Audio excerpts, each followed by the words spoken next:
4.5 মাস আগে আমি এমপি হয়েছিলাম। আমি শপথ করছিলাম, আমার ইতিহাস ছিল যে এই জায়গায় পরিষ্কার করবো, পরিষ্কার করে এই জায়গায় গোসল করবো আর নৌকা চালাবো।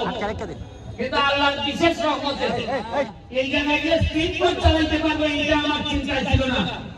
আমি মহান রাব্বুল আলামিনের কাছে শুকরিয়া জানাই যে যারা বলতেন যে আমাদেরকে দিয়ে কিছু হবে না, তারা দেখে যান স্পিড বোর্ডের কত প্রতিটি টার্গেট বহু লাগাই যাবে।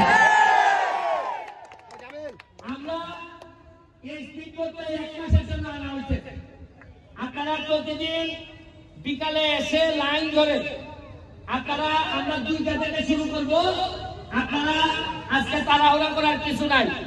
আপনারা আসবেন, আপনারা বা যারা উঠতে চান 5 জন করে এইখানে আমরা আপনাদেরকে স্পিড বোট চালানোর ব্যবস্থা করব।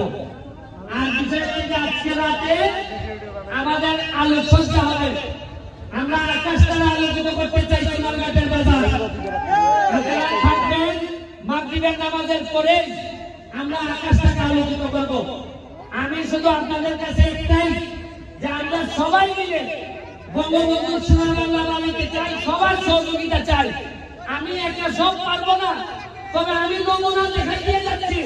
আরে আমার একটা বিশ্বাস আছে, এমপি হিসাবে যদি আর নাও থাকি, আমি যদি পৃথিবীতে বেঁচে যাও থাকি, তাও বলে যেতে পারবো সোনারঘাটের নদীকে জীবিত করে যেতে চাচ্ছি। যারা আমাকে সহযোগিতা করেছেন, দুলাল হাজি, আমাদের বাহার, আমাদের তাজুল বাহার, আমাদের সোহাগ, তানিম, যারা করছেন সবার প্রতি আমার কৃতজ্ঞতা রইল। বিডি ক্লিনের প্রতি আমার কৃতজ্ঞতা রইল। বিডি ক্লিন এখানে আইসা আমাদের ময়লা পরিষ্কার করে গেছে। শুনেন, 4.5 মাসে মাত্র নমুনা দেখাইছি। এবার বুঝেন 4.5 বছর হলে কি দেখবেন। পরিষ্কারের কাজ পুরো 3 কিলোমিটার রাস্তা হবে, ওয়াপায় হবে, এই স্পিড বোট চলবে।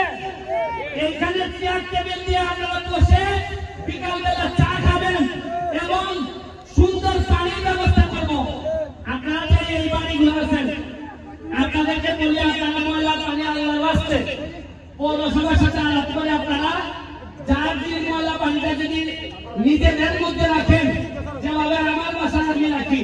আমি তো আমার বাসার ময়লা নদীতে ফেলি না। আপনাদের সাথে আমি, আপনারা আমার লোক, আপনারা আল্লাহর রাস্তায় ময়লা ফেললেন না, কারণ ময়লা ফেললে আপনাদের সাথে যুদ্ধ করে আমরা পারবো না। কিন্তু আমি আল্লাহর রাস্তায় আপনাদের কাছে চাই, বৃহত্তর স্বার্থে